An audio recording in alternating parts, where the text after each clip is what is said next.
Oke, bismillahirrahmanirrahim. Assalamualaikum warahmatullahi wabarakatuh. Nah, pada pertemuan Daspro 1 ini, kita akan masuk ke yang namanya Excel. Nah, di Excel ini kita akan mempelajari tentang if, yaitu sebuah percabangan atau pilihan. Yuk, langsung saja kita masuk ke materinya. Fungsi if. Kita masuk ke fungsi if. Di sini adalah rumus dasar untuk suatu kondisi dalam Excel. Apa itu rumus if? Rumus if itu merupakan salah satu fungsi paling umum yang digunakan dalam Microsoft Excel. Nah, fungsi if ini atau juga yang bisa diartikan jika digunakan untuk mengecek suatu kondisi. Apabila kondisi terpenuhi, maka fungsi akan mengambil suatu nilai. Dan sebaliknya, apabila kondisi tersebut tidak terpenuhi, maka akan diambil nilai yang lain. Nah, ini adalah contoh untuk rumus formula if-nya. Kita pakai sama dengan if, buka kurung, logika, titik koma, nilai jika syarat benar, titik koma lagi nilai jika syarat salah. Nah, di sini kita punya contoh if untuk satu kondisi. Jika logika di sini yang diminta itu nilainya bernilai benar, maka dia akan menjalankan nilai yang ini. Nah, jika nilai logikanya bernilai salah, maka dia akan menjalankan yang ini, gitu. Yang selanjutnya. Nah, di sini ada untuk lebih dari satu kondisi. If syarat 1, syarat 2, dan di sini syarat 3 nih. Nggak usah ditulis syarat 3-nya karena syarat 3 itu pasti yang nilainya yang salah, gitu. Nah, if syarat 1 nilainya, if syarat 2 nilainya, dan if syarat 3 nilainya, jika nilainya salah. Nah, di sini ada fungsi logika sama dengan if, buka kurung, kondisi, pilihan 1, pilihan 2.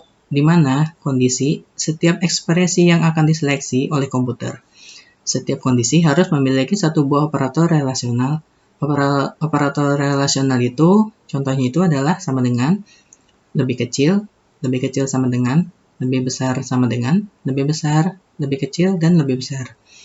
Pilihan 1 yang akan dikerjakan oleh Excel bila kondisi terpenuhi atau bernilai true atau benar. Nah, pilihan kedua ini yang akan dikerjakan oleh Excel bila kondisi tidak terpenuhi. Jadi, jika kondisi yang pertama ini terpenuhi, maka dia akan menghasilkan nilai ini, pilihan 1. Jika tidak terpenuhi, akan menghasilkan nilai pilihan 2. Gitu maksudnya. Nah, di sini ada contohnya, contoh tabel. Kita punya tabel di sini. Ada nomor, nama, jenis kelamin, keterangan. Di sini kita udah punya namanya Mail, Mei, Upin, dan Kak Ros. Jenis kelaminnya LP, LP. Nah, di sini kita anggap keterangannya itu kosong ya, karena kita mau nyari nilai keterangannya ini. Nah, rumusnya untuk mencari nilai keterangan ini adalah kita cari yang di nomor 1 di keterangan di sini ya. Nah, if buka kurung N16. N16 itu apa? N16 itu maksudnya kolom N baris ke-16. Nah, di sini tuh yang baris yang 1 male L laki-laki itu namanya baris 16. Nah, N ini dia ada di kolom ini. Nah, di jenis kelamin ini dia ngecek di sini. N16 gitu. N16 sama dengan kutip 2 L, kutip 2 lagi, titik koma, kutip 2 lagi laki-laki, kutip 2 titik koma, kutip 2 lagi perempuan, kutip 2 tutup kurung. Nah, dia ngecek nih, apakah nilai N16 adalah L? Jika nilai N16 adalah L, maka dia akan menghasilkan nilai yang ini, laki-laki, pilihan yang pertama. Jika bukan, maka dia akan menjalankan pilihan yang kedua, perempuan gitu. Nah, di sini dilihat nilainya L. L memenuhi kondisi gak? N sama dengan 16 sama dengan L. Nah, di sini nilai L. Berarti memenuhi kan? Nah, dia akan menghasilkan nilai yaitu laki-laki. Nah, makanya di sini dia nongol laki-laki. Nah, untuk mengetahui yang selanjutnya N17 di sini yang meme, kita lihat aja. If N17 sama dengan petik 2L, maka kita lihat hasilnya. Di sini jenis kelaminnya apa? P. Nah, di sini yang diminta adalah L. Berarti kondisinya nggak sama kan? Beda. Nah, berarti dia akan menjalankan pilihan yang kedua. Yang ini hasilnya adalah perempuan. Gitu. Nah, kita langsung saja masuk ke Excel-nya ya untuk melihat gimana caranya. Nah, di sini saya sudah punya contoh 3 tabel biar kita paham gimana maksudnya. Nah, di sini kita masuk ke tabel yang pertama ya. Nah, di sini ada keterangannya nih. Jika nilainya lebih besar sama dengan 80, maka dia akan menampilkan nilainya grade-nya A gitu. Jika lebih besar sama dengan 70, dia akan menampilkan grade-nya B. Lebih besar sama dengan 60 akan menampilkan grade C. Dan lebih besar sama dengan 50 akan menampilkan grade D. Nah, kita langsung aja di sini nih. Berarti apa tadi? If buka kurung. Di sini apa nilainya? Kita mau ngecek kondisi yang ini nih. C ada di kolom ketiga, berarti ada di baris ketiga, berarti C3. Kondisinya tadi apa? Lebih besar sama dengan yang diminta. Lebih besar sama dengan 80. Kita pakai di sini koma, petik 2. Nilainya apa? Grade-nya lebih besar 80 adalah A. Nah, kita ketik A. Kita petik lagi, kita pakai lagi koma. Terus kita masuk ke if yang selanjutnya. Kan di sini dia minta ada 4 kondisi nih. Nah, kita ketik lagi if. Ketik lagi if. Jangan lupa habis if itu kita ketik lagi buka kurung. C3 lebih besar sama dengan 70, maka dia akan menampilkan outputnya adalah B. Hasilnya, output itu hasil. Nah, di sini kita pakai koma lagi. Kita ketik if lagi. Buka kurung. C3 lebih besar sama dengan 60, maka dia akan menghasilkan grade-nya itu adalah C. Nah, di sini kita pakai lagi koma. Kita pakai lagi if, buka kurung. Jika nilai C-nya 3-nya lebih besar sama dengan berapa selanjutnya? 50.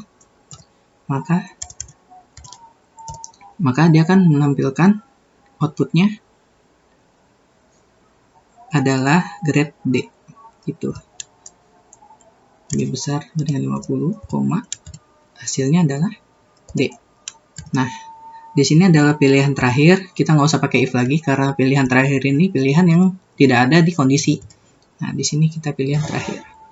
Nah, habis itu kita ketik tutup kurung yang pertama untuk if yang C yang 50. Tutup kurung yang kedua untuk yang grade C, tutup kurung yang ketiga untuk yang grade B. Nah, selanjutnya tutup kurung yang keempat untuk yang grade A. Nah, habis itu kita klik enter. Nah, dia muncul tuh grade-nya. Nilai 77 itu ada di rentang nilai berapa sih? 77 itu di sini kan grade B lebih besar sama dengan 70. Dia akan menghasilkan grade-nya adalah B gitu. Nah, selanjutnya kalau udah gini, kan capek tuh kita ketik lagi tuh ke bawah. Nah, gini aja caranya. Kamu arahin kursor kamu ke sini nih, pojok sini. Nah, sampai muncul tanda plus, kamu tarik ke bawah. Nah, gitu caranya.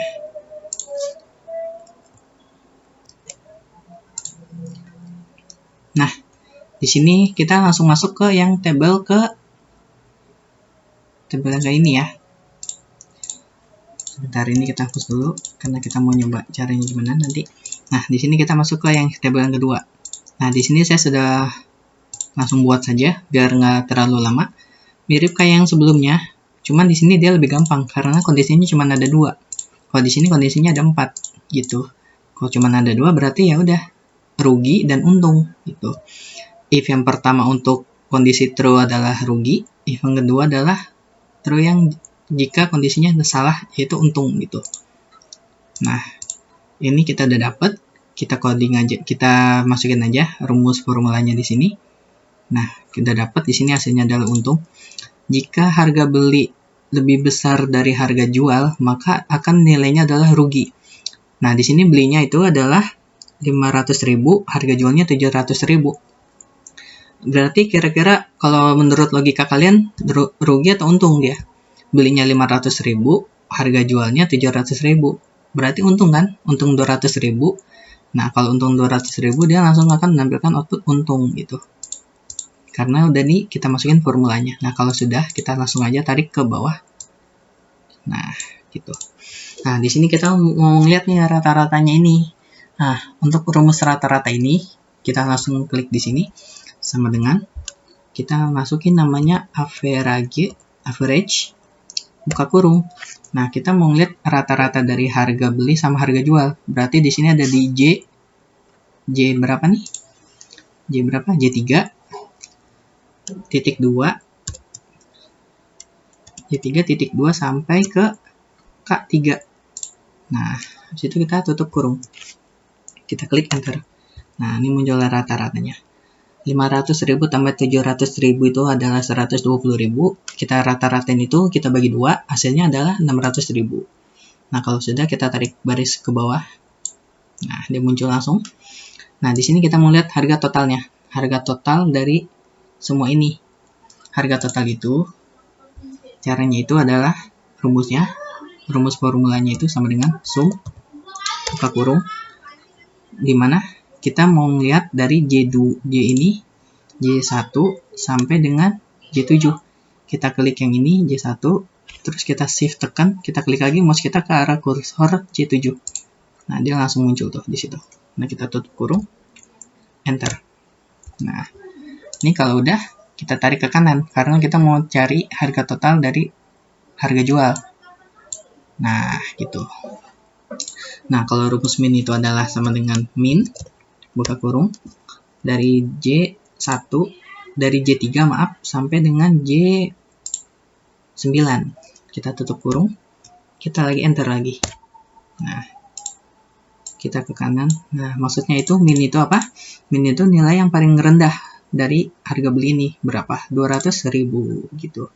Kalau yang min dari harga jual paling rendahnya itu adalah 150.000 nih, ini. Nah, selanjutnya kita nyari nilai yang paling besar, max. Sama dengan max, buka kurung, kita klik yang J3 sampai dengan J7. Kita tutup kurung, kita enter. Nah, ini harga maxnya, harga yang paling besar dari harga beli. Udah muncul, kita tarik lagi ke kanan. Nah code ini maksudnya itu jumlahnya ada berapa. Jumlahnya ada berapa sebenarnya di sini udah nggak tahu nih jumlahnya 7. Nah, kita coba aja pakai rumus Excel karena kan kita tidak tahu kalau misal kita pakai Excel ini ada berapa jumlah barangnya, karena di sini hanya contoh cuma ada 7, gampang. Nah, kalau untuk menghitung total quantity kita sama dengan count buka kurung J berapa? J3 sampai dengan J9. Kita tutup kurung, kita enter. Nah, dia ada jumlahnya 7. Kita tarik lagi ke kanan. Nah, selesai. Selanjutnya yang terakhir, di sini kita mau lihat nilai keterangan lulus atau tidaknya. Nah, di sini untuk kita tahu nilai dia lulus atau tidak, kita tambah dulu nih, kalkulasikan dulu UTS dan UAS. Kita tambah, terus kita bagi 2. Rata-rata itu tadi rumusnya adalah average.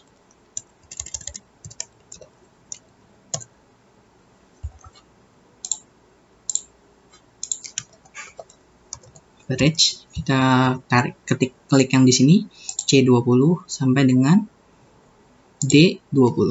Kita tutup kurung, enter.